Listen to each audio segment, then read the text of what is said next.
Hello, Sean Munger here, That History Guy.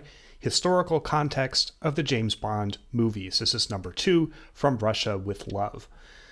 The second Bond film, From Russia with Love, has even more to do with John F. Kennedy than the previous one does. In 1962, a reporter asked President Kennedy what he was reading for fun.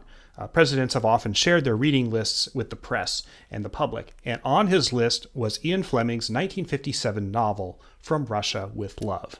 The Bond books were pretty popular before, but the combination of the movie Dr. No, which was a hit, and an endorsement from President Kennedy, the coolest guy in the world, that really sent the series into overdrive. The producers, Harry Saltzman and Albert Broccoli, decided to make From Russia with Love the next Bond film, partially to cash in on this interest. Talk about the optimistic moment, though, of the early 1960s, which I mentioned in the intro video. Although the Bond films take place in a Cold War context, the early films are surprisingly circumspect about naming the Soviet Union as an enemy. The Bond films of the 1980s, for example, never shirked from that, but in 1962 and 63, the producers sought to avoid being overtly political. That's why the enemy in From Russia with Love, and also mentioned in Dr. No, is not Russia, but an imaginary terrorist consortium called Spectre, a staple, of course, of the James Bond franchise. In the book, it's a Soviet counterintelligence group that wants to assassinate James Bond. Think of the title, imagine a bomb blowing up in Bond's face, signed From Russia with Love. That's sort of a crude, in-your-face kind of irony of the title. The movie, though, changes this. The love in the title is a Russian intelligence clerk who has fallen in love with James Bond. The plot is about how Spectre uses Soviet intelligence agents, specifically a code machine, to lure Bond to his death. Most of the film takes place in Turkey, which was a key American and British ally. It was in Turkey, for example, where the U.S. had deployed intermediate-range missiles, the Jupiter missiles. An unspoken but understood term of the settlement of the Cuban Missile Crisis was that Kennedy would remove these missiles 6 months after the Soviets withdrew their intermediate-range nuclear missiles from Cuba. So Turkey was definitely in the news in 1963 as they were making From Russia with Love. I admit I find the second film kind of dull. It still has the same charm of Dr. No, and Connery's great as Bond always, of course, but there's something missing from this one. I think already the cultural moment was changing.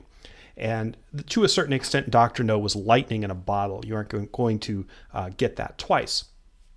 From Russia with Love was made very quickly. It was filmed in the spring and summer of 1963, mostly in England, and it premiered in London on October 10th, 1963.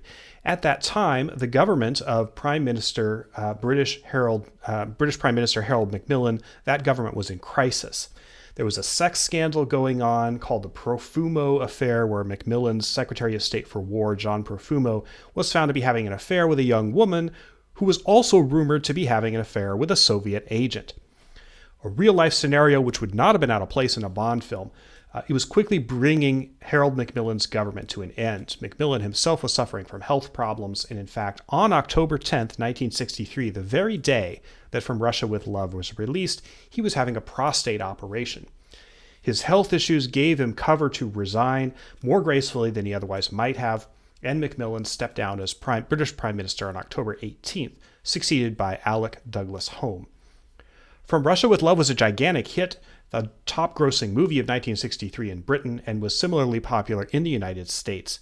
Incidentally, the movie was screened at the White House on November 20th, 1963, and it was the last film that President John F. Kennedy ever saw. 2 days later, he was dead, the victim of an assassination by Lee Harvey Oswald in Dallas. The Kennedy assassination was a sea change in the world, politically and culturally, and it marked a change for the Bond films as well. People who were young in 1963 speak of the Kennedy assassination as being sort of a collective loss of innocence.